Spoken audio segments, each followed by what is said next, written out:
What's up, everybody? What's up? This is the Mr. Straight Fact Show. The Mr. Straight Fact Show. Thank you, guys, for holding it down for me. I'm a little late today. Uh, have some somber news. You know, it's okay. Everything's doing okay now, but I was going through a lot throughout the day. Early in the morning, like 3 o'clock Pacific Standard Time, my time here.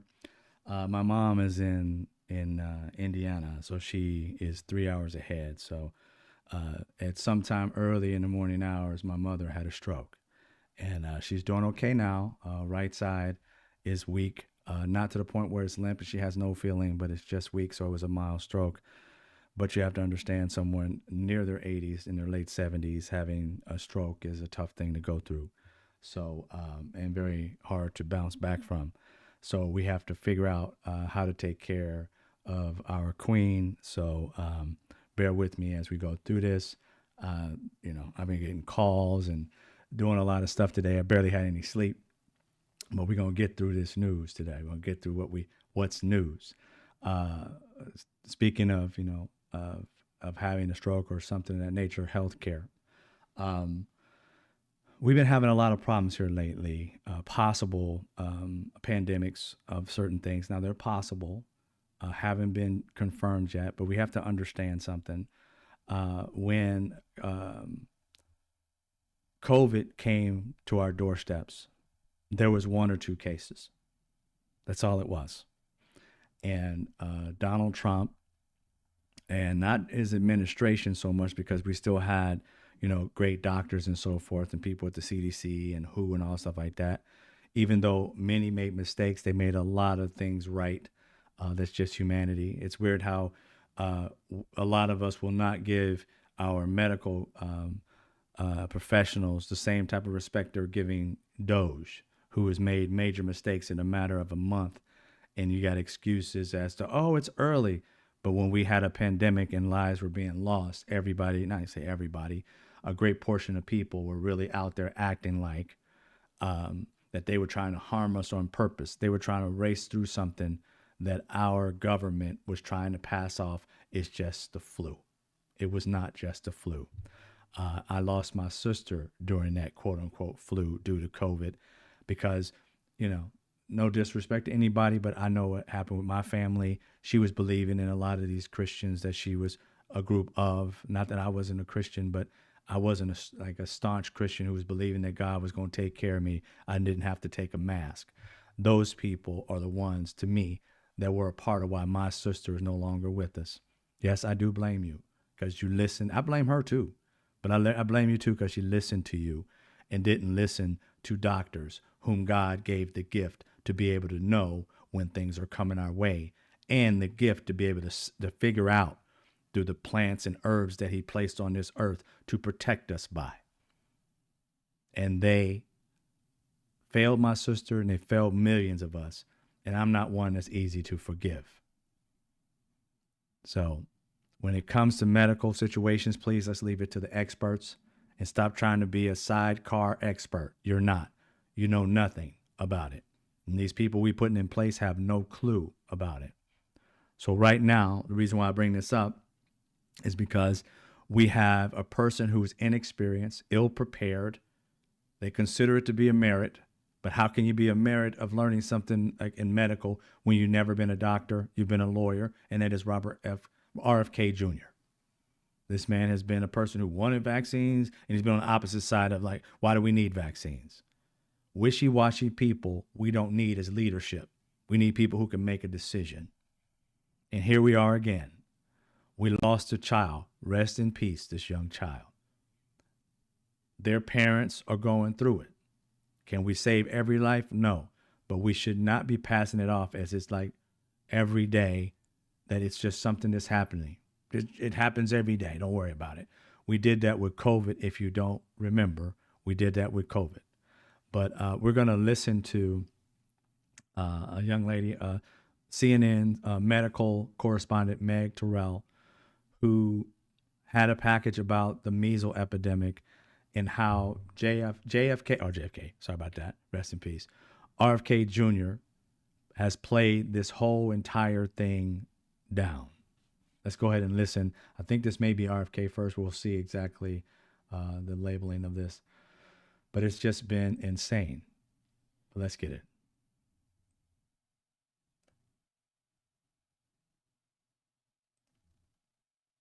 If it plays. Oh, there it is. Somehow it didn't play. Outbreaks this year. In this country last year, there were 16. So it's not unusual. We have measles outbreaks every year. Let's put this into context. Measles was declared eliminated from the US in the year 2000, meaning that there was no sustained transmission for at least a year. Now, our elimination status has been threatened over the years, especially in 2019 when there was a major outbreak that infected almost 1,300 people, most of them unvaccinated, before it was contained. And it is true that we see at least a few dozen measles cases every year in the United States. But so far, just in 2025 in Texas alone, we've seen 124 people who have been infected, mostly school-aged children. 18 people have been hospitalized, and one school-aged child has died. Most of these people are unvaccinated, and this death is the first death from measles in the United States since 2015, so in a decade. Measles is preventable with vaccination, and many doctors say they've never even seen a case of it. So yes, this is unusual. So you see that it is unusual and that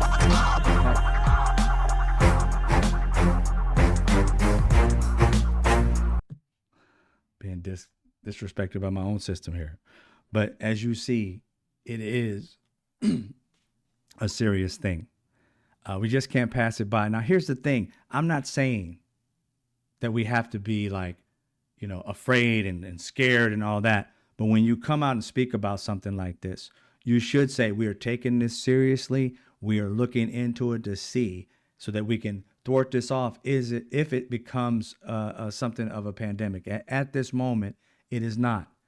So let's get on it, and we'll keep you guys up to date on things that are coming into play.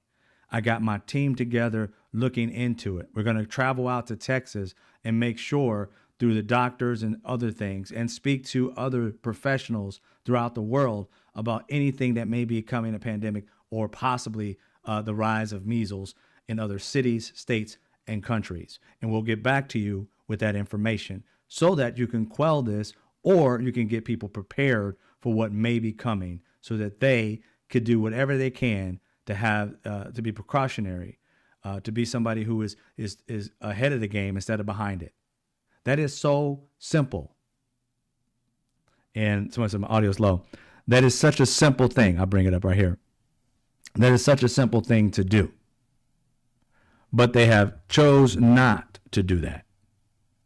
Why have they chosen to not be ahead of the game? I understand you don't want to cause, fear and just widespread, disarray. I understand that. But at the same time, you have to understand that people need to know that you have their best interests and that you are putting things together that will thwart it off more so than cause it to be a big problem. With COVID, you do remember, I don't know if you do or don't, and we're going to go over some of those things if this works. I'm about to do a transition here. Of some things that actually was said at the very beginning. See, here's the thing that really gets on my nerves, and it's an American thing. We often put things on the back burner once they done passed. We don't been through it, so we don't really kind of remember how we went through it. We just glad it's over, and we just want to forget it. This is what I talk about with history. Oh, you're very welcome, Firefrost. I appreciate it. This is what you find out about with history, is that if you do not pay attention to how you got somewhere, it will repeat itself and you will not be prepared. And Americans need to hold, and if any time in American history, we need Americans to stand up and not shut up, that we need Americans to get up and not sit down, it's now. You need to be highly aware because it's going to affect your life. It's not possibly, it will affect your life. I'm not talking about the necessarily the pandemic. I'm talking about even the Doge stuff. All the things that they're doing is messing up American life. And we're going to go over some of those things. But right now, I'm going to take you to And hopefully it doesn't give you anything else but what I showed you. There we go.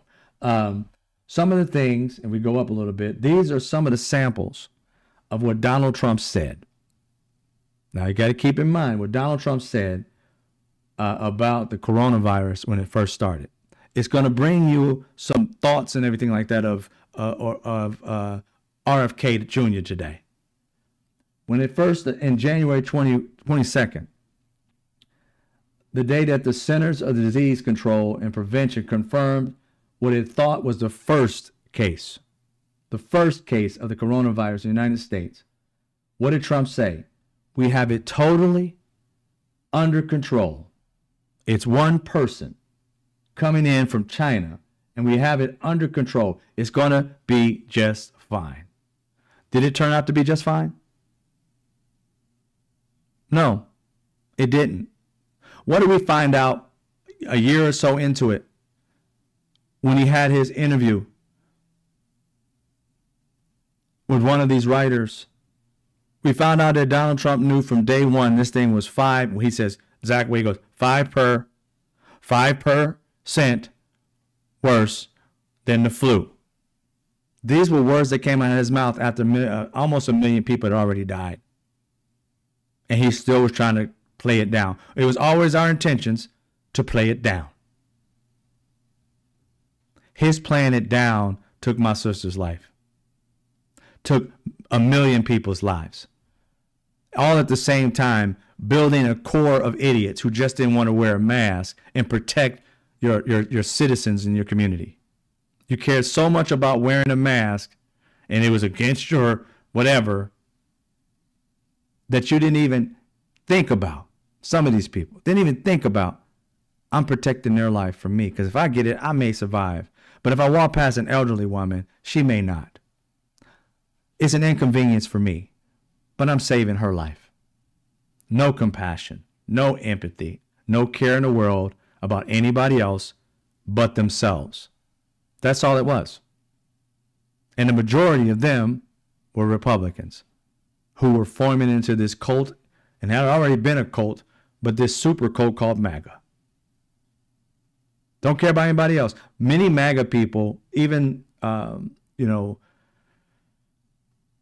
gonna say celebrity, but millionaire MAGA, died going to those rallies for Donald Trump, while he stood well beyond 6 feet of anybody in his audience. He was following it while telling everybody else don't follow it. Or you can if you want to. You don't have to. That's not a leader. That's not a leader. A leader takes positions that everybody may not like, but it's in the best interest of the people. But you have to make sure that it's in the best interest of the people. Another thing, on February 27th, he said, during a February meeting with black leaders held at the U.S., health officials warned that the coronavirus pandemic might stay with the country for some time. Trump said a miracle might make the coronavirus pandemic disappear. His words, quote, "It's going to disappear. One day, it's like a miracle. It will disappear," Trump said. And from our shores, it could be worse before it gets better. It could maybe go away. We'll see what happens. Nobody really knows. On February 27th, Donald Trump knew. He knew that this was going to kill thousands, if not millions of people. He knew it. And what was his actions? Nothing.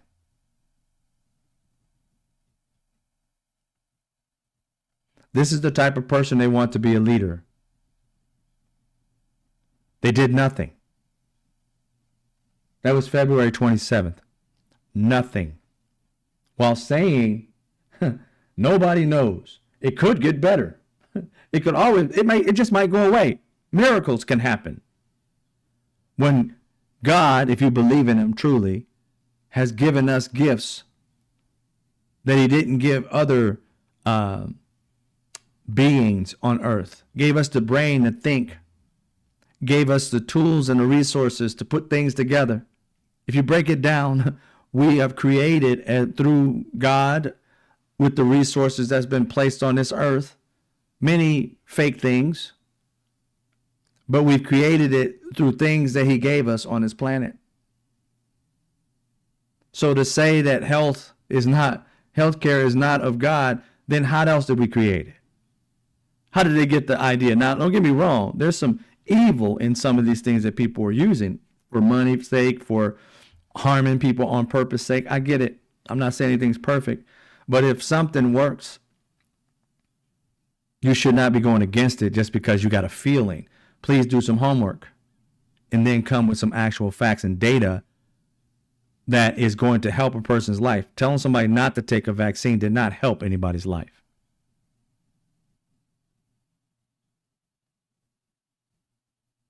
And if it did, it was very few compared to millions that it saved. It's insane. It goes on and on what this man said to try and fool people into believing that this was not a problem, that they should have been okay with what he was saying. And it's not true, none whatsoever. We also had today, we had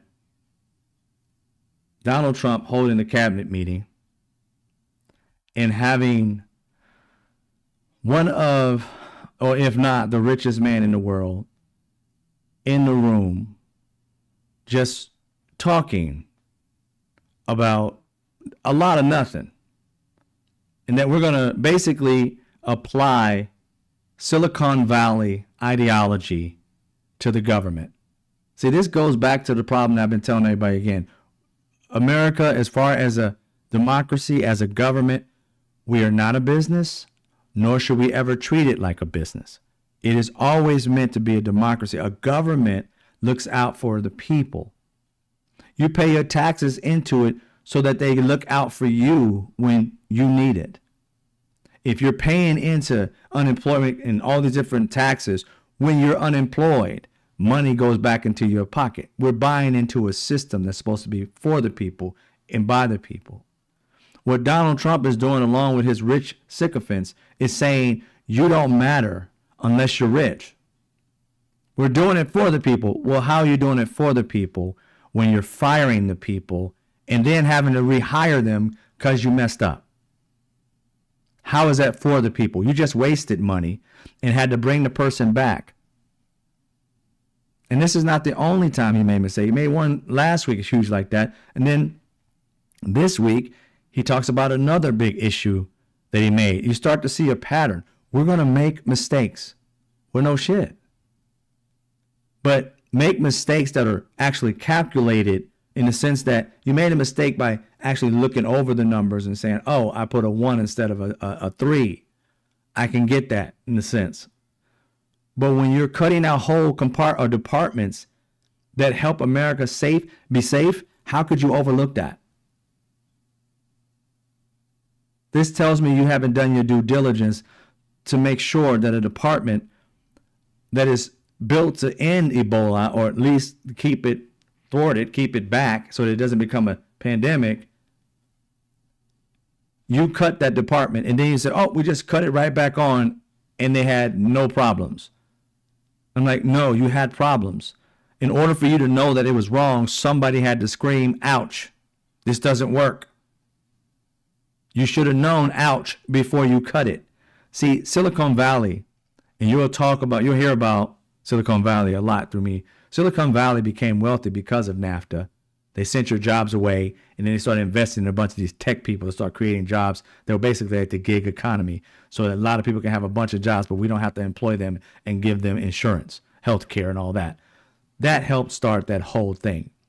Silicon Valley's goals in a lot of these different major companies was build fast and break something. And that's the wrong phrase, but basically what they're talking about is they want as much as you can break something down, fine. We don't care. We have enough money to fix it. So they're like building and building, tearing shit down. They were fine with that. You can't do that with the government. Because when you tear shit down, lives are lost. Not a week away, not 2 weeks away, immediately. Them asking the government employees to tell them, what have you done for America or in your position in the past month or week or year or whatever they asked for. In so doing, some of those people would have had to have said secret information, classified information in that email, whose lives would have been lost if they're made public, because they said they make everything that happens public on Doge website. Had they made that public, how many of our spies would have been in trouble? People keeping us safe in areas like Russia and all over the place, in North Korea, in China, that are getting us information so that we're safe and there's no nukes or bombs headed our way, or there's no strategic plan that can harm a lot of human beings in America at once. Who's doing that? These fellow men and women in the military. That, I'm not trying to be disrespectful, but I'm just going to tell it like it is, because you know I'm Mr. Straight Facts. These people are risking their lives when the majority of us would never do it. The majority of Americans would not go near a bomb, or run into a fire, unfriendly fire for America. The majority of us would not do that. That's why we hold them we hold them up there like, wow, these people are amazing. That's why, especially for me, I thank every military person for their service, because they're doing things that the majority of us would not do, and many of us cannot do because we don't have the heart to do it. And many of them didn't have the heart. They were just dedicated. When they come back, you know as well as I know, many of them are broken. That's because they went over and saw things that broke their minds.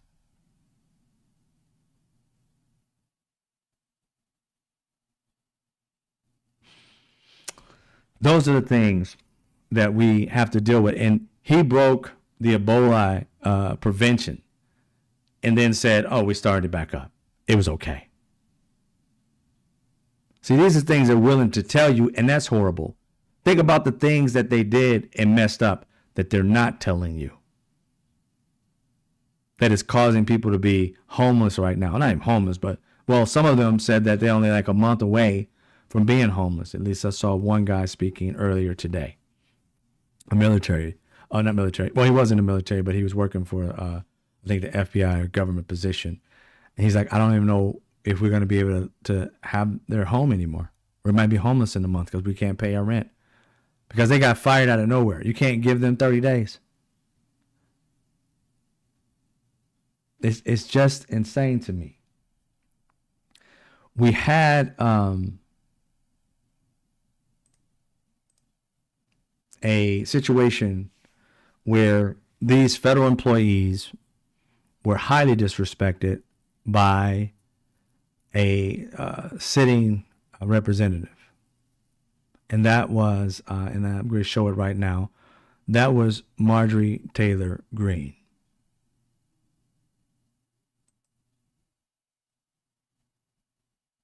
You can protest all you want outside of departments of this government. You can protest all you want, but the American people disagree with you.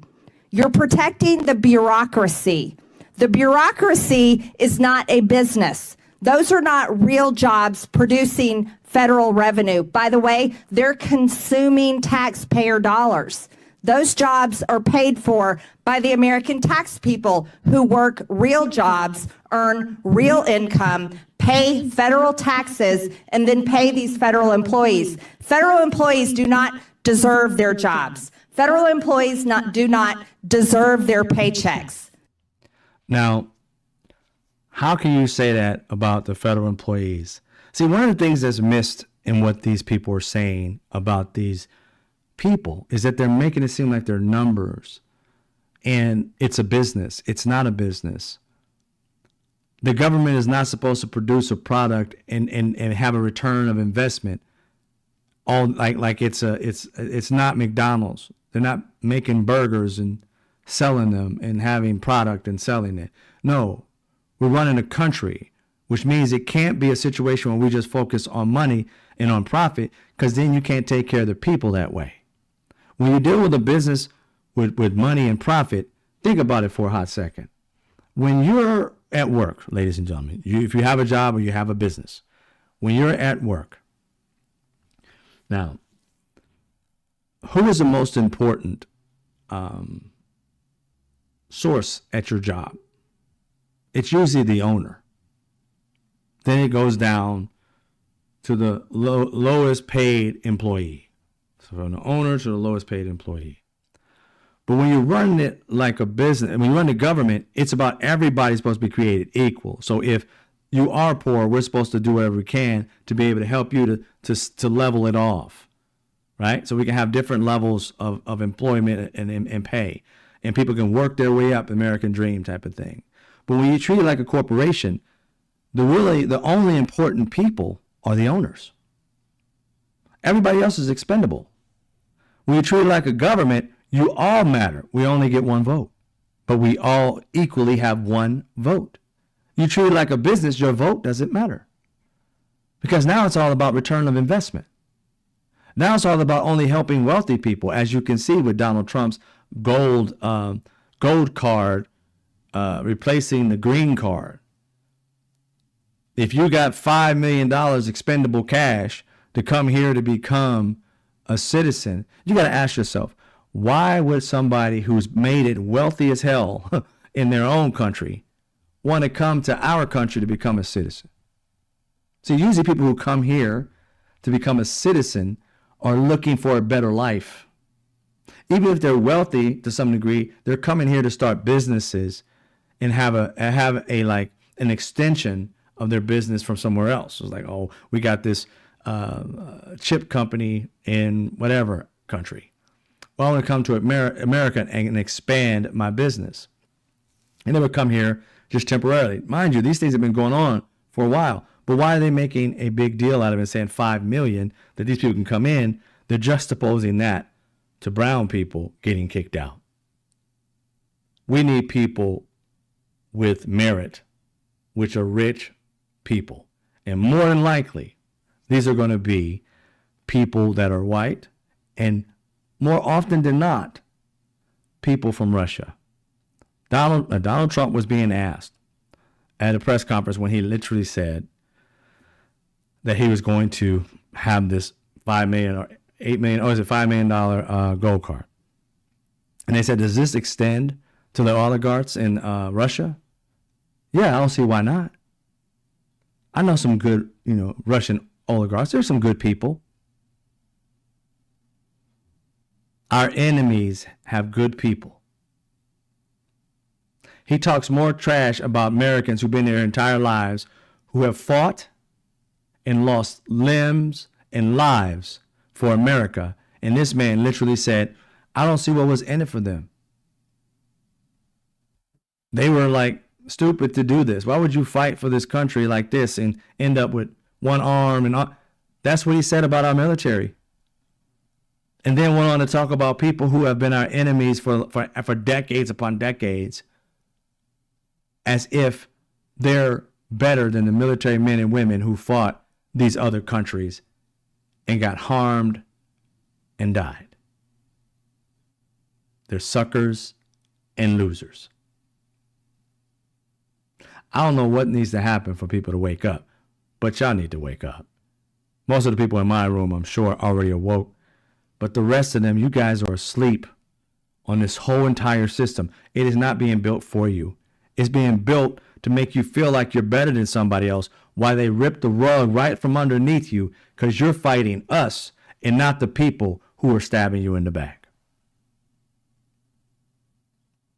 Today, Illinois Governor J.B. Pritzker, who happens to be a billionaire and a Democrat, he came out today and said, beware of the prices going up of like eggs and food and things of that nature. Because of all the things that Donald Trump is doing, they've been firing some of these meat and poultry inspectors, and this is going to cause the prices to go sky high. And for meat and poultry, we're talking about eggs, of course, and a bunch of other things, bacon, chicken, all the different things that's going to be happening. And we already kind of knew that it was going to go up because he was always talking about of actually putting on these tariffs, which are taxes that many Americans, for some reason, still caught up in this bubble of the cult of MAGA, did not see that this was for them as well as everybody else. And oftentimes, it's more about them than it is us. Medicare, Medicaid, welfare, white people are on that more than anybody by the millions. And they thought because these racist, misogynist, disrespectful white men had them thinking that it's all about brown people and immigrants and trans people. It's all about them. Hate them, hate them, hate them. Love us, hate them. And they got caught up in the hate game that they didn't realize amongst them was them. You're in the same demographic as them. You're living in the same community as them. You're taking the same type of funds from the government like them. You literally thought there was in the government that was going to end up segmenting you and saying, hey, give white people money, take away from them. It's not that easy. But you didn't think about that because your hate for others was stronger than your love for yourself. I'll say it again. Your hate for others was stronger than your love for yourself. And many will say, "Oh, I didn't hate myself. I just thought it was going, he was going to make the prices of eggs and stuff like that go down, the gas go down. That's what I thought he was going to do. He was better for the government, not and the economy." You never did your homework. You didn't listen to anybody, and you didn't read. I was talking to my daughter last night, explaining to her as well as she was explaining to me. He was going back and forth. It was a conversation. That there is a problem in America. That people are not reading. People are not researching. They're just relying on whatever particular cult they believe to be in to tell them the truth. MAGA was told and sold a bill of goods by an extraordinary con man. And no matter how many people said, "Don't listen to me, dude. Here's a book. Read it. Here's Project 2025. Read it. Don't listen to me. Go ahead and read it." While Republicans were telling them and MAGA was telling them, "Don't even worry about it. It's nothing. This book is going to benefit you. That's all." It is? Yeah. Don't even read it. Oh, okay. Didn't read it. Then as soon as it hit, they're like, "Oh, shit. Their lives are being destroyed. I thought you said it wasn't." Well, that was before I got in power. Now I'm in power. What you going to do about it? Get mad at some town hall meetings? I'll just stop having them, which they decided to do today. Stop having them. Have teletown halls or Zoom town halls so you can just switch a button and turn them off. The reason why they want those town halls to kind of go away is because the optics are bad. It looks horrible that the people they're saying is there for them is getting pissed off and not really there for them. It makes them look weak, like they really don't have a base that's fighting like dead hard as they were before for them. So much so they've come out and tried to label those people as being just people who are not Republicans. These people are the ones who came here that were protesting and all these different things. It's not our people. I don't know about you. In those town hall meetings, the whole entire room was going nuts for some of them. There were some where people were reserved, but there are many that were the entire room reacting, not just people in the back, people in the front and all over. They want to gaslight you and think like, "Oh, don't even believe your own eyes." They've been doing that to you guys for years. Don't believe your own eyes or your own ears. Believe me. And you fell for that banana in the tailpipe. And until you stop just listening to somebody ramble about what could be and possibly be, listen to it, go research it, and then realize you shouldn't be listening to him or her. I say that to people all the time with me. Listen, go look. You find me lying, stop coming back. Because why? I want us all in this room to always be people of fact. And if we mess it up, which we can, we admit it and move on. We admit it, but we're gonna admit it with the same strength that we said the lie. We're gonna cover it like 5 minutes, like we covered the lie for 5 minutes. We're gonna cover the truth for 5 minutes, or even more, because we're fallible. But it doesn't become fucked up until you don't admit it. Accountability is what's gonna make this all work. Now, the Illinois governor, J.B. Pritzker, said in his state that over 770,000 people will lose their health care due to Doge and Trump's regime. 770,000. That's in Ohio. I can imagine what other states that are bigger than Ohio are going to be going through. What's going to happen to Indiana? What's going to happen to the East Coast and West Coast? What's going to happen to the people in the middle? I'm sure there's going to be millions of people who are going to lose their health care. And people like my mom, if they didn't have it, they wouldn't be here. The elderly whom have spent their entire lives busting their butts, making a living so that they can retire. The money that they've earned from working their butts off their entire lives, people like Donald Trump, Elon Musk, and all these right-wing MAGA nuts are not calling them real people. How are they not real? They made real billions of dollars for you when they were in their hard-working phase, that when they retired, you should be taking real care of them, not calling them not real people because they rely on the government to do its fucking job.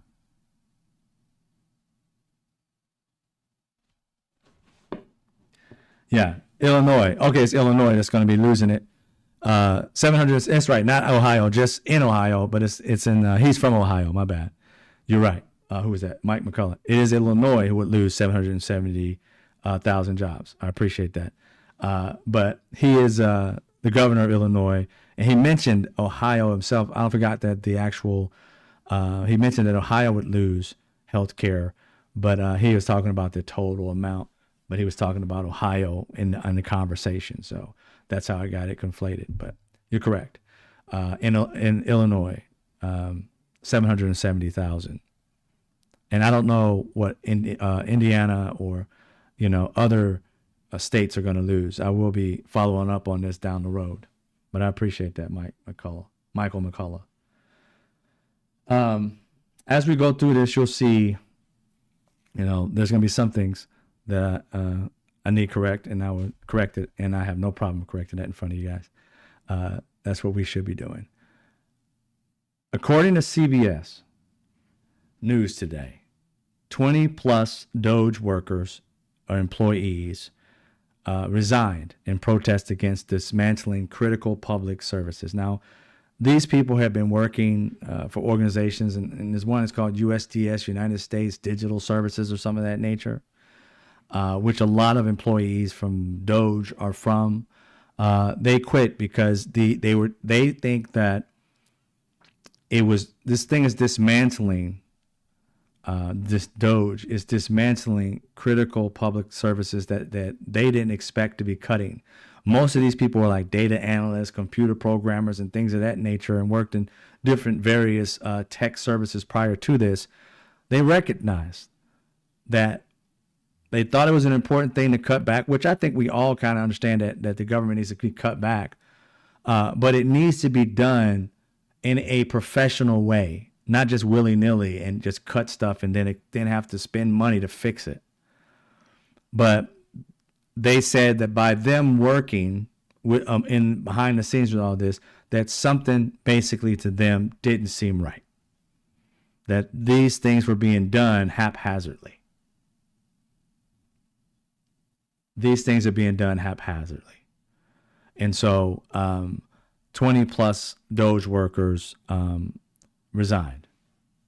And kudos to those workers. I wish somebody had put their faces and names up. And then again, MAGA might try to harm them, so I'm glad they are kind of anonymous. But wherever you are, if you ever see this, kudos to you. You have morals. You have empathy and sympathy.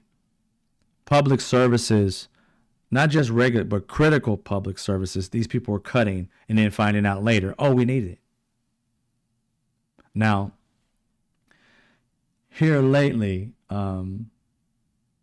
people have been asking, who is, or since the very beginning, I would guess, and even courts have been asking throughout all these lawsuits to Doge, who is the head of Doge? Because everybody sees Elon Musk.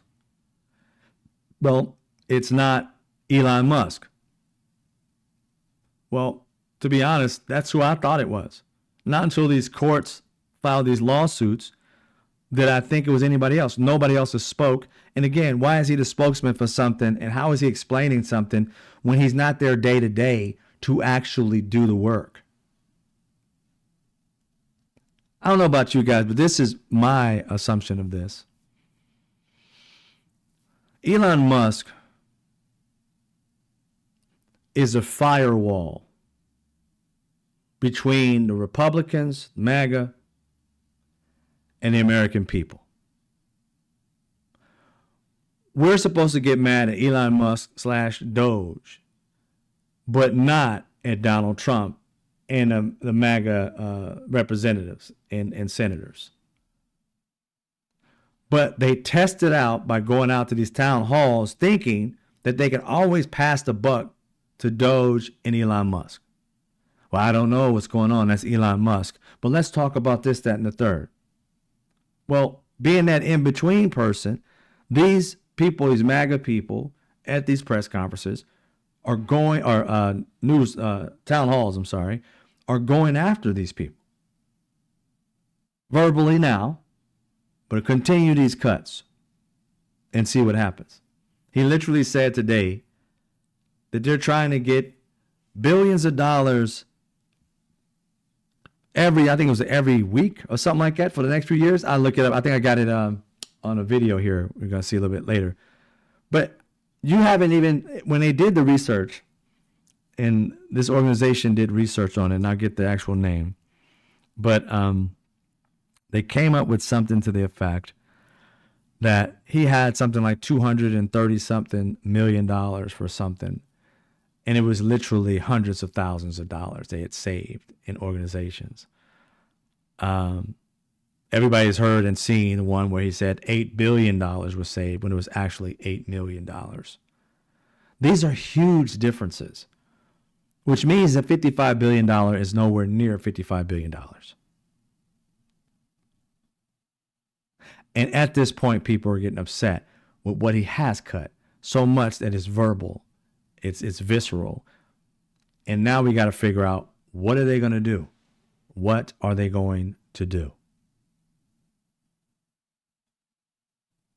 I don't know what these people are going to do, but I just understand that human nature, you can only mess with people so much before they flip out. They're already angry now, and they're still giving them a little bit more rope to hang themselves. But keep pulling on that rope, keep tugging on it.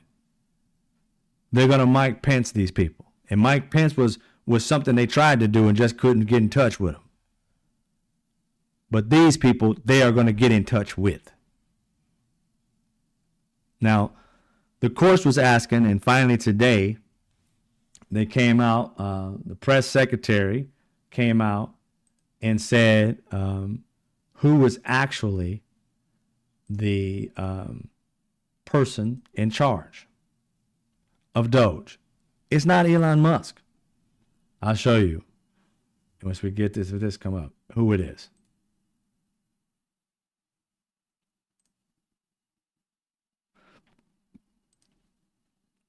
If it's playing. Come on, come on.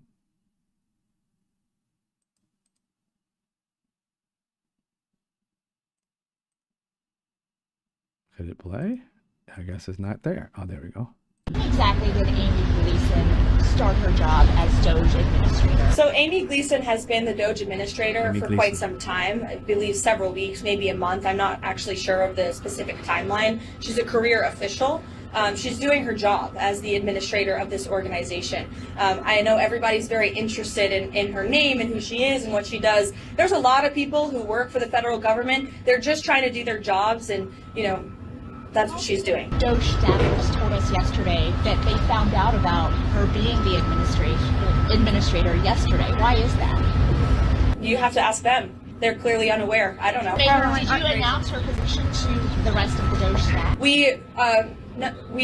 Everybody knew, and we said who she was to all of you because you are hounds in the media who are so obsessed with this for some reason. So in the effort of transparency, we told you who that person is. There are so many bigger things in the world than who the Doge administrator is, but for some reason, everybody in the press corps is so obsessed with this that you were incessantly asking. So we thought, okay, we will be transparent. So now you know who it is. Transparency. You got to be forced a month or so into his presidency to tell people who are the people fully that are in control of our government, when the president, obviously he's not doing it. And if we don't know who it is, that's what our government's supposed to be, transparent. What's so crazy is, how these Republicans, and a lot of people in the government who have like conspiracy theory ideologies, not always Republicans, but just those types of mindsets, I always think there's a conspiracy to everything. They were the ones that were talking about there was a deep state. The deep state, things are happening behind the scenes that we just don't know anything about. And we need to have transparency. And as soon as Donald Trump gets in, he puts in this secretive organization called Doge. You don't know if it's a LLC or if it's just, there's something that's thrown up out there, if it's a bunch of businesses or if it's already corporate owned. You don't know if it's a 501c3. You don't know what it is. It is just a name and a bunch of people getting paid by somebody to destroy the government. That's a deep state, ladies and gentlemen. That is a deep state. You couldn't put a name to the deep state before. It was just mystical. We have no idea who it is because it wasn't real. But now there's a real one operating without telling you who is what, so you can't stop something you don't know what's going on. Nobody's held accountable if you don't know who's running it. They set up these walls so that if you get mad at one person, oh, it's really not me. It's him. Oh, okay, let's talk to him. Oh, it's really not me. It's her. Say what? Who is it? They're playing a shell game, keep moving around. And as they do that, they're still in the background chopping things up. Things that you got to understand with a business, you can stop some things down and pick it back up. In the government, which is not a business, you stop some things down. Lives are lost. It is hard to start it right back up. It's not easy like it would be in a business. For instance, when they cut people who were in the nuclear system, they couldn't find these people to rehire them. No exit interview? Your exit interview should have had all their information. You can't find them? What do? Leave the country? I mean, it makes zero sense. You would not allow these people to work to actually do your lawn if they made this many mistakes. They're going inside. If you got a lush lawn and you just love your lemon tree and your plum tree and all these other things, this is like hiring a gardener and they just cut all that shit down. I said, I thought you said cut the tree.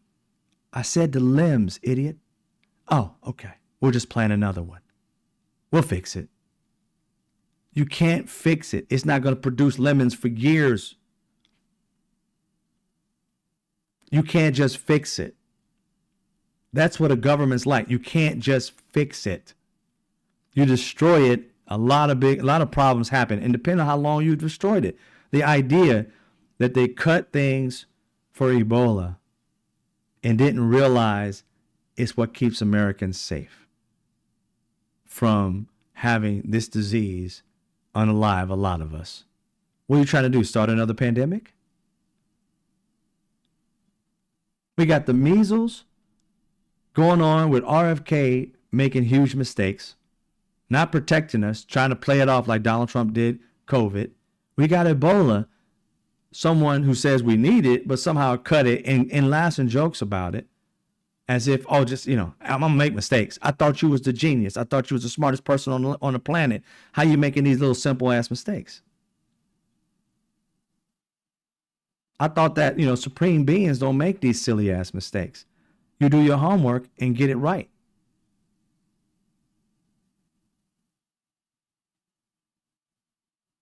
So they said, the White House press secretary said that's Caroline Levitt. She said that Amy Gleason is the head of Doge. Now, they contacted her, I think it was CBS, contacted her before this press conference and asked her, I guess they had gotten information before this, before she came out and spoke on it. And they asked her, was she the head of Doge? And she dismissed it. Now, I don't know what that means, but it only can be a few things. She's trying to keep it secret. And why would you try to keep government funded things secret? That's not a classified situation. It is just, do you work here or not? And do you run it or not?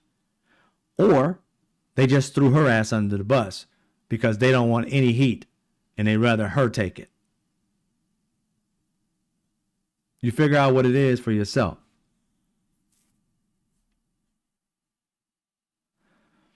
Now,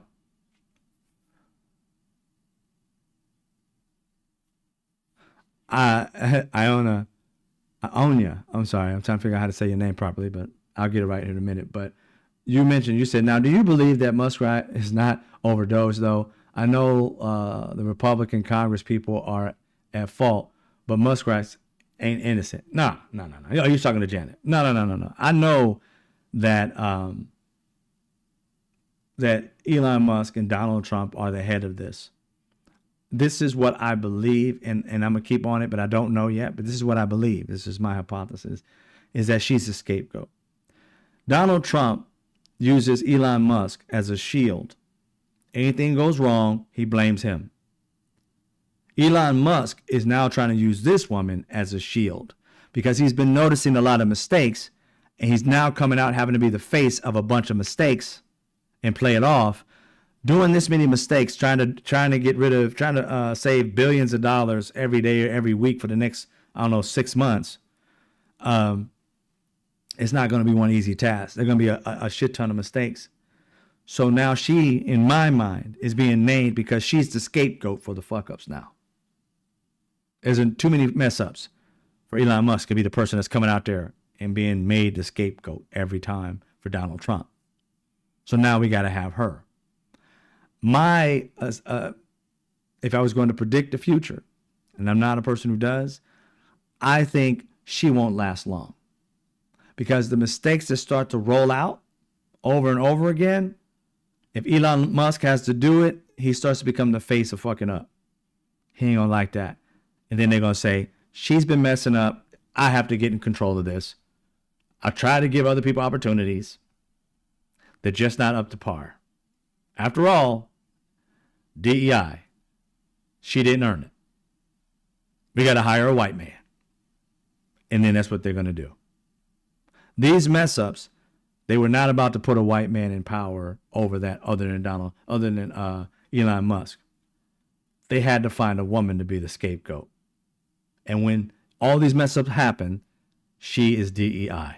She should have never had the position. Now, here's the thing. The reason why I believe that, and again, these are my ideals. I can't say those are actual facts. This is what I believe. I want you to see if I can get it set up. Excuse me.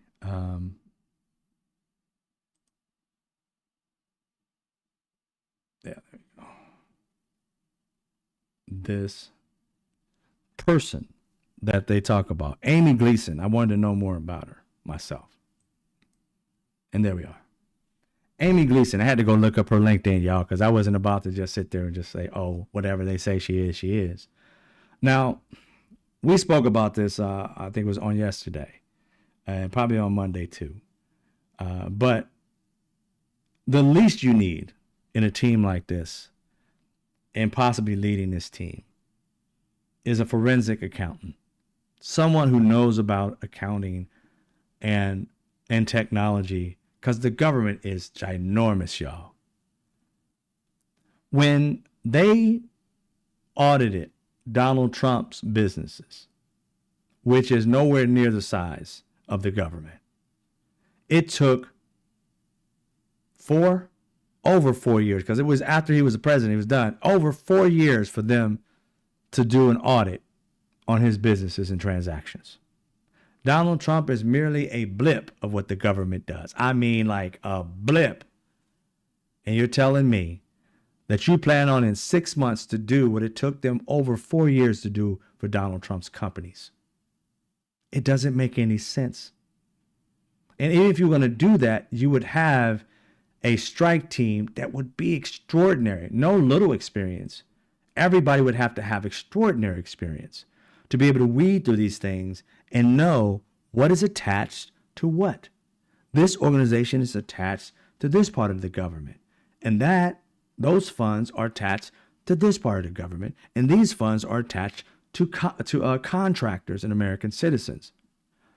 So if we cut this, the whole pipeline falls apart. So we have to backtrack. Okay, we have contracts that are worth this much. We don't need those things that we contracted for. So it's okay if we cut that out. Because what it leads to in contracts, we don't want those things we can push off on, whatever, building bridges or whatever. Okay, we can push off on that for a few years. Then we can go backwards and go to the next thing. Okay, will that department fail? Whatever. Yeah, we can't get rid of that. You go to the next one, we can't get rid of that. Then you can't get rid of it. Because you get rid of it, it messes up everything. The contractor is just a subproduct of what you need this system for. So you can't cut it. And that's how they're finding out. We don't like this. Oh, cut. Then realize it's connected to everything. U.S. aid, this, that, and the third. America safety. Oh, we can't cut it. Start it back up.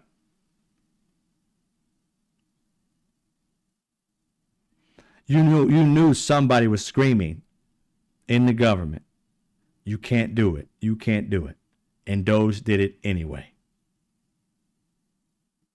I don't know if you guys have ever been in a situation where you worked in a business and they had cutbacks. They were downsizing. When companies downsize, they hire companies to come in to just fire people. That's all they do. They come in, they audit, who can we cut back? And you come in and you find that a lot of times the most highest paid people that are managers or supervisors or producers or whatever it may be, the ones making that kind of money, they look and say, can we do this with 4 instead of the 12 you got? Schedule could be changed around. We got to cut one TV show or whatever program out. If you cut this show, you can get rid of everybody and just have 6 people instead of 13. It works as they go through it. And instead of the company doing the dirty work, because they don't want you pissed at them, when these people are being fired, what happens? The head management doesn't come to work that day because they don't want to get gadded up or beat with a chair or harmed. They have security, and these people who are hired to fire that have no connection to you whatsoever come in and extract you from the business and then take away all your badges and tell security and put you on a list. Don't ever let them back onto the property. That's how that works. And that's what they're doing with the government. You can't do it like a business, but that's what they're doing, like a business.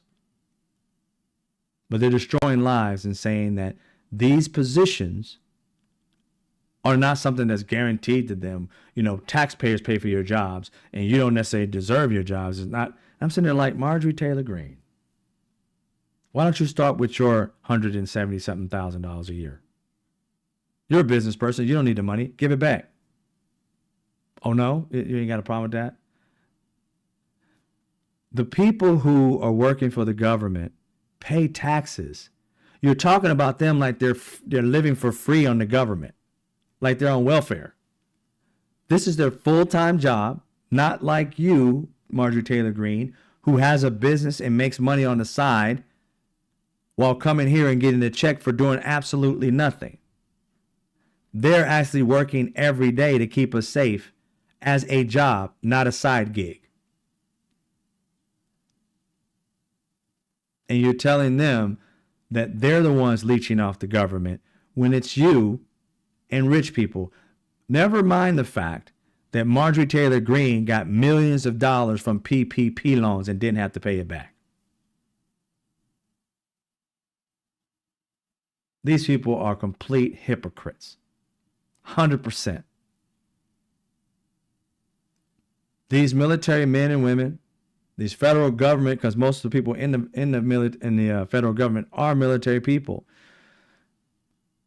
You're telling them that they're not worth the money that they're getting paid when they're doing their job. I understand if you want to let people go because you got too many of them. You know, we got too many executives over here in the same department. We can cut back 3 or 4 and still be effective. Fine. It hurts, but I get it if we're trying to save money. But to have a blanket, federal government employees don't deserve their jobs, that's above the line. That's above board. That's way too much. Right? The bestseller? They went after our field officers first? Yes, exactly. As you see, this Amy Gleason, as we see her experience, she was a senior advisor, is what I was telling you before, the United States Digital Service. That's the organization that was actually cutting back a lot of things. That was most of the people from Doge are with that organization. It's a tech organization. And one of the people who started it, amongst other ones that are similar to it, was a guy that worked for Donald Trump in his last administration. She was a consultant for Gleason Strategies. Well, her last name is Gleason, so we can pretty much guess that's her consultant company. She was a chief product officer, and that's for a venture company, Russell Street Ventures. It seems like she's worked for a lot of rich people, being their executives, making them a lot of money. And that's all right. She's a regular employee paying taxes. That's beautiful. But there's nothing in there about being a forensic consultant or accountant. There's nothing in there that says she's ever did an audit, that she even knows how to do an audit. There's nothing there that says that her resume doesn't fit. Therefore, merit is not her name. Iona. Thank you, Iona. Therefore, it is not a part of her. No disrespect to her. That's why I don't believe she's really in that position. This woman has no clue on how to audit something. It's not in her resume whatsoever. She's just a Donald Trump sycophant. And Donald Trump doesn't know what to cut. He doesn't even know the government. Remember the first time he was the president, he had no idea how to run it. This is the man that literally thought you can shoot light into your body and get rid of COVID. Oh, I seen what light did to it. And I seen what this, the stuff that you wash with your hand, the ammonia with that has bleach and stuff in it. I see how that works. And you can put that through the body. You can show light through the body and do it like a minute.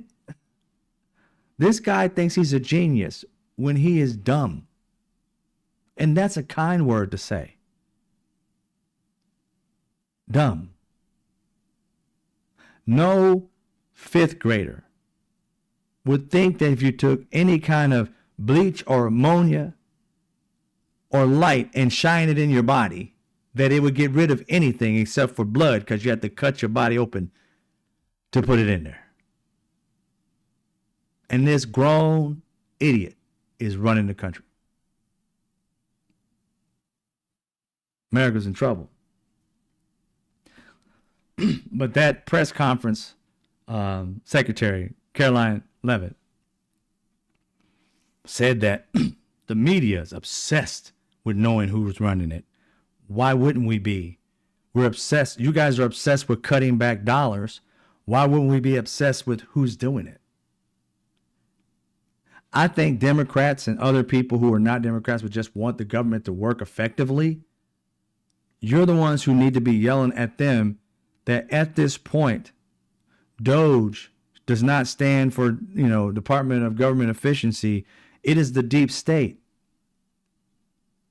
You're in the government, seeing our personal information, not knowing if you're going to sell it or what. We don't know why you're dealing with it. You're creating apps that could easily be sending our information to any other country, seeing as how you're just on the web and not on a secure site. You're on our personal web here, transferring information that any hacker could literally crack into. Personal information on the website, accessible from every country.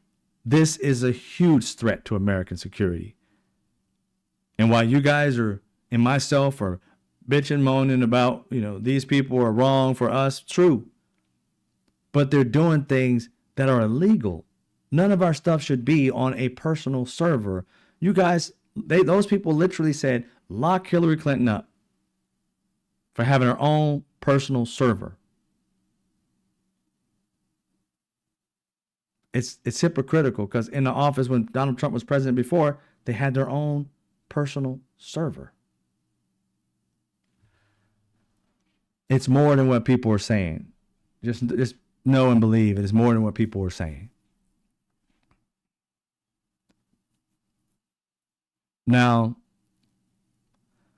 at one of these town hall meetings, a guy by the name of Governor McCormick, I'm trying to get his name up here real quick. But Governor McCormick, I don't know which one he is of, Governor McCormick. I got a quote from him. Not the female Governor McCormick. He was saying at one of these town hall meetings,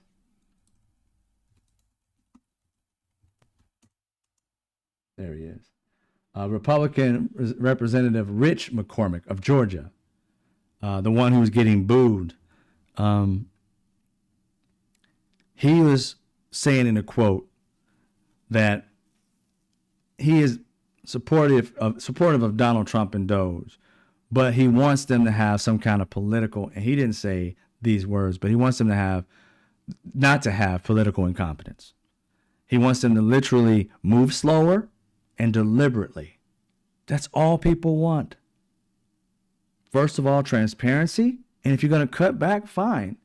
But move slower. Like I said, Donald Trump had his companies audited for like 4 years. And they're going to try and audit the government in 6 months? That's not an audit. It really isn't. It is a corporate takeover is what it is.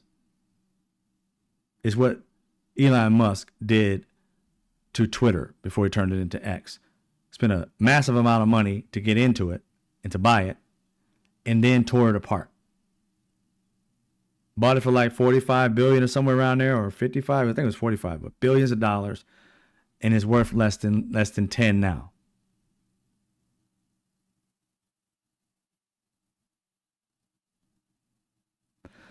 These people are saying that they're no longer going to do town hall meetings. If they're going to do them, teletown hall meetings or Zoom hall meetings, things like that, so they cannot have the optics show that they are not good for America right now. And that Republicans, not liberals, not people just protesting them that aren't of the Republican ilk, these people out here protesting in their venues are Republicans. Many of them were in MAGA and starting to wake up from it like, wait a minute, you're messing with us. And it's so weird how they are explaining themselves. They're saying, you know what, this is not, and these are not exact words, but this is what they're doing. This is like not a thing that we should be doing. I mean, I support Donald Trump like 100%, but we need to cut other people. not us. I mean, we're the ones that voted for you. I mean, we were with you when you were trying to harm other people, but you're hurting us. Us. Us. And we're like, we understand you mean white.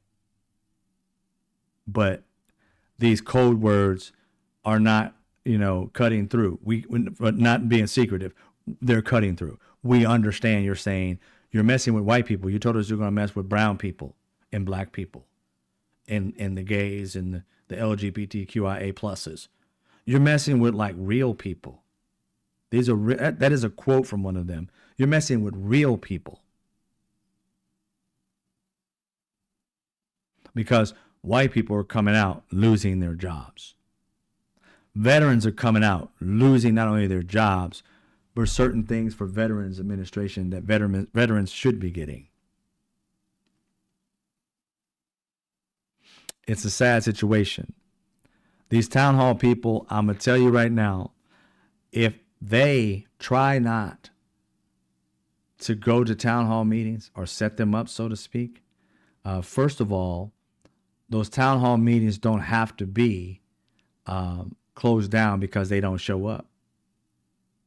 Invite them to your town hall meeting. And if they don't show up, light into their ass about it. You guys need to have a visual breakdown on this. Because if you don't, they're going to try and quell you by shutting you down. They're supposed to be fighting for you, not against you. And your vote needs to match the type of energy you have right now if they don't start doing what you put them in office to do. Now, people like myself was telling you that these people are not going there for you. They're going there for the billionaires.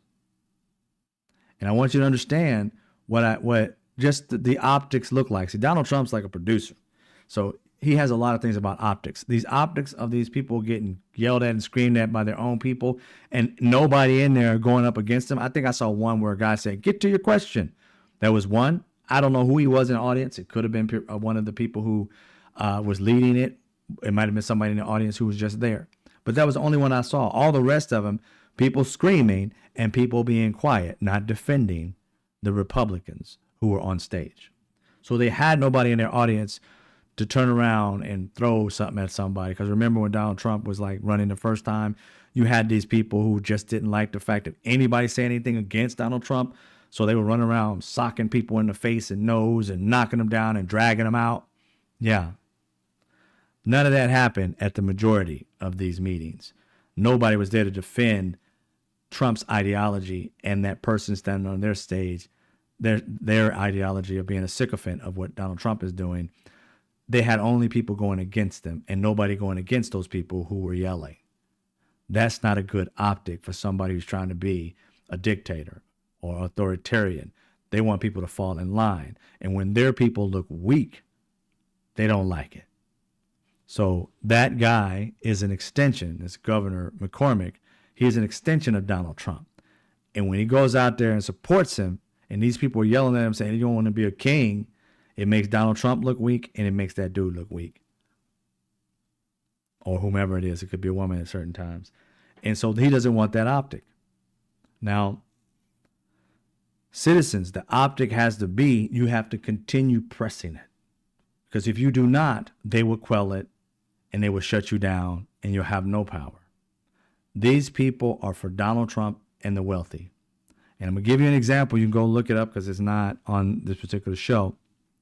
But when they were, I think it was the inauguration, there was a section of these mega billionaires, the richest people in the world, were all in one section. And they were placed in front of the senators and the representatives that you sent to the White House or to the Congress. Those are the people that you empowered with your country and your vote. Not the billionaires that bought it through Donald Trump. If you don't see that just by that optic alone, he put the wealthy in front of the people. You ain't hearing me. He put the wealthy in front of the people, meaning the people that you voted to have your vote and to vote for what you want in this country. He put the rich in front of them. It is an optic, and Donald Trump's all about optic, to show you the rich are first and you are last. I'll tell you what you want to hear, but the optics are they're first and you're an afterthought. Mark my words. You see what they're doing. They gave Elon Musk over $400 million for these Teslas to be armored. And they cut back what they say $55 billion, which they didn't. They cut back less than $400 million. You still haven't gotten a savings because his $400 million trumps what he saved through Doge, if that is actually true, what he saved. They throw out numbers, but nothing adds up. Independent firms have looked at it, and it's nowhere near $1 billion, let alone 55. It's insane. But just so you know, that's the way it is. Now, you guys can support the show in many different ways. If you like what I'm doing, you can go ahead and subscribe to the show, become a member. There's other ways to do it as well. And I'll put those on the screen. But I want you to know that what we need to do in this country is to focus on being there for one another, not being this organization that's focused on individualism. Individualism is not going to beat these wealthy people. They have more money than all of us combined. That's the scary part. They have more money, those people that you saw when Donald Trump became president in front of the congressmen and women and the senators. They have more money than the rest of us combined. And we have a president that thinks of the country like a business. And the people who benefit most in businesses are rich people. The employees are an afterthought. They believe employees. I remember when I was working in entertainment in the tech world, technology, the things that I learned to run programs and TV shows and stuff back in the day, TD, lighting and directing and all these different things, microwave, TOC, where we had Technical Operations Center, all these different things that we had to run our business and things of that nature through technology. We used to say that when they brought in a neophyte, someone who didn't know what a time-based corrector was, or someone who had no idea, the difference between 1080p or, or anything that was just, regular cathode ray TVs back in the day that are square, right? SD, had no idea what that was. And you had to go through so much information in your life and so much education to be able to get into a position where you're in the number 1 or number 2 market. And this person just comes in, not even knowing what you learned in your first year of college, making the same amount of money as you. It was just like, wow, they really believe that a monkey can do our job. That was the phrase, that a monkey could do your job. An animal, which is smart in its own way, but not smart like a human. They literally thought that could do the job, so they would hire anybody and bring them in. And those anybody's was always white in my situation. I don't know about yours, but in mine, there was always white coming in without knowing. And not there was white people who knew what they were doing, but I'm talking about the ones who came in who didn't know, whom the people I knew who were white were just like me. How the hell did they get in the position? But there are certain people of privilege that will allow them to come into a job not knowing it and let them start to do something.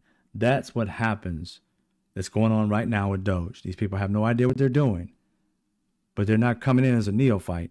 They're coming in as the bosses. It makes absolutely no sense whatsoever. And so what we have to do is be vigilant about what it is that we're doing. I say this is what some of us need to do in closing, is that we need to start calling our congresswomen and men and senators and demanding that they don't take away Medicare, Medicaid, and other programs that may be benefiting your families. Their idea is that people who are receiving this are doing it because they're cheating the system. And albeit there is a percentage of people who are gaming the system, the majority of you are not. They do not have an effective way to go through this system to be able to stop it. The effective way, I believe, and again, it's just me, is that you have to have, like they say, a forensic accountant, someone who can go into the minute details of where is this going and do you really qualify? It may take years to do, but as long as you're working for that and you have oversight of that, please take 4 or 5 years. We want you to get it right. Every time you make a cut that benefits us as Americans, whereas we can send that money to other places to cure things that most of us are dealing with. Even if it gets down to fraud in Medicare and Medicaid, don't cut the system. Check the fraud. Everybody should not be hurt because a few people are trying to game the system. You can't say the entire system is fraught with fraud when you can't prove it. It's just an idea in your head because you don't want to give somebody else credit and say they deserve it. You want to say they don't deserve it and then try and figure out, okay, maybe they do. Well, people are losing their lives and livelihood with your guesses. How about we figure some shit out first, then make decisions? That's the professional way to do it. That's the way most people don't get hurt by it. Do it.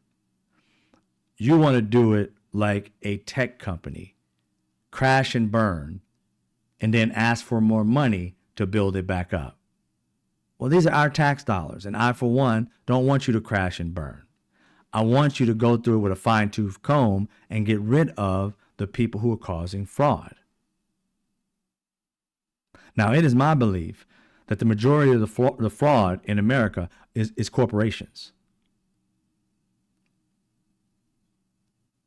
Do you know that Elon Musk has been getting money from the government for like 20 years? Our money. Do you know how much it is? $38 billion. That's more than $1 billion a year. Damn near $2 billion for 20 years. And they're bitching and moaning about people getting a few $1,000s for their health care a year. One man gets over $1 billion a year for the last 20 years in government funding. It is stated that he makes $8 million a day from the government. And we're mad at people who are getting $100,000, $50,000, $150,000 a year. And they're literally saving our lives by working in the government. I am all for being conservative, but true conservatism is not what Republicans have been selling y'all. They have bastardized. Every time you do something, they bastardize it. They bastardize woke. They bastardize conservatism.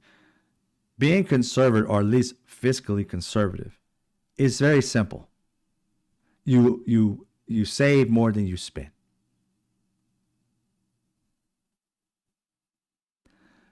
Every time a Republican gets in office, they spend more than they save. They are the total opposite of being conservative fiscally. Go back and look at it. Donald Trump, $8 trillion. How is that fiscally conservative? It is not. So why would you put somebody who's not fiscally conservative into office to be fiscally conservative after they prove to you they've never been fiscally conservative? Donald Trump is not cutting back these dollars for you, ladies and gentlemen. He's cutting back these dollars so he can give these billionaires the money he promised them when he said, while he was on the stump or while he was running for president, behind the scenes, he said, I think he reiterated at one of his rallies, give me $1 billion and I'll give you whatever you want, rich people. He sold us down the river in that meeting, in that conference he was at. $1 billion he asked for, and I'll give you what you want. If one thing Donald Trump is doing, he's keeping his promise to the rich, not to you. Think about it, ladies and gentlemen, before we get out of here.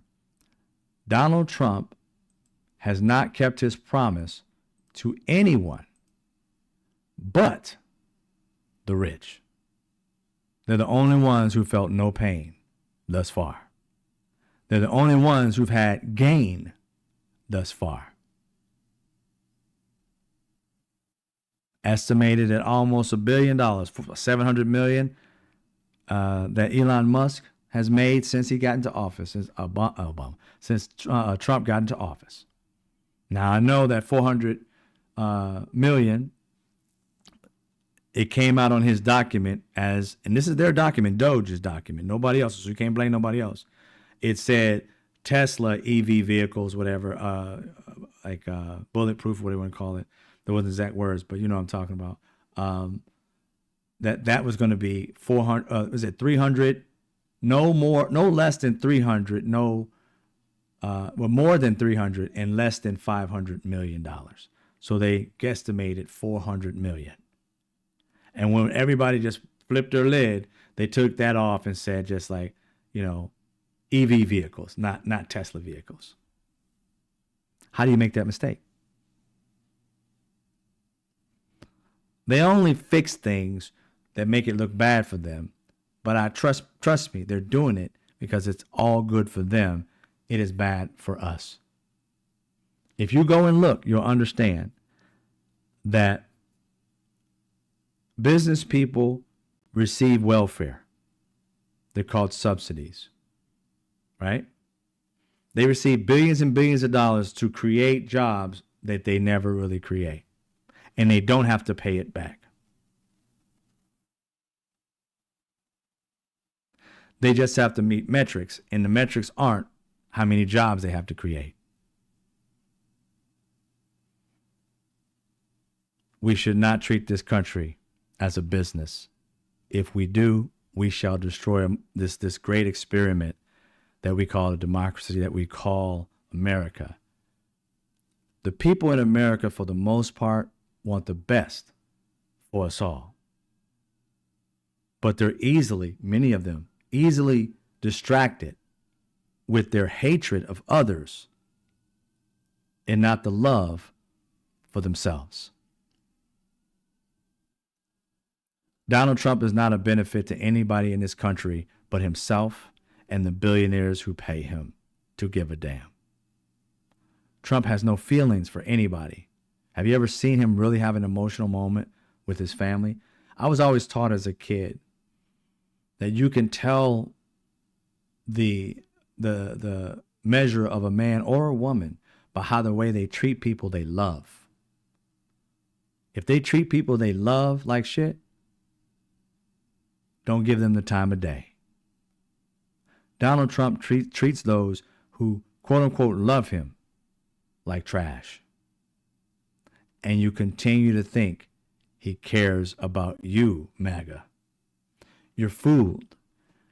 And by being fooled, you're going to destroy your life and your family's life and next generation's life. Because trust me, if this man gets 4 years of effing up the government, it's going to take 20 or 30 years to fix it. Beware. Beware. That is the end of my show. I hope you guys have a great night. I started it with my mom. I dedicate this show to my mom. She did not pass away, but prayers lifted up for her as she goes through what she's going through in rehab. And I thank you guys for being here with Mr. Straight Facts Show. And until tomorrow, you guys take it easy, be safe, and I'll be back here with what the news is all about. All right? Well, much love to you.